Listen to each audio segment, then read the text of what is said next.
News Tamil கழுகு. திமுக கூட்டணியில இருக்கிற கட்சிகளோ எதிர்கட்சிகளோ மாநாடு நடத்தினா போலீஸ் கெடுபிடி அனல் பறக்கும். ஆனா டாக்டர் ராமதாஸ் நடத்த போற மாநாட்டுக்கு போலீஸே கூட இருந்து உதவி செய்யுதான்.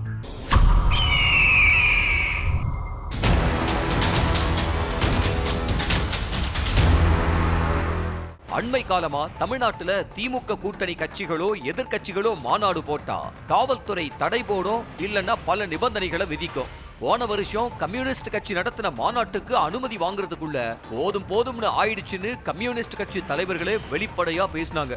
ஒரு மாநாட்டுக்கு போலீஸ் பெர்மிஷன் வாங்குறது லேசுபட்ட காரியம் இல்ல.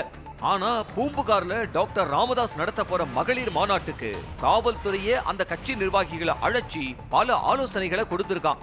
மாநாட்டை சிறப்பா நடத்துறதுக்கு நாங்க முழு ஒத்துழைப்பு கொடுப்போம்னு உறுதி கொடுத்திருக்காங்களாம். ராமதாஸ் தரப்பில் இருக்கிற நிர்வாகிகள் தமிழ்நாட்டோட சில அமைச்சர்களோட நெருக்கமா இருக்காங்களாம். அமைச்சர்களோட இணக்கமா இருக்கிறது ராமதாஸுக்கும் தெரியுமா.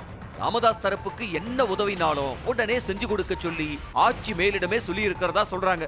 இதனால தான் பூம்புகார் மாநாட்டு வேலையை அந்த கட்சியை விட காக்கிகளே இழுத்து போட்டு செஞ்சுக்கிட்டு இருக்கிறதா சொல்றாங்க.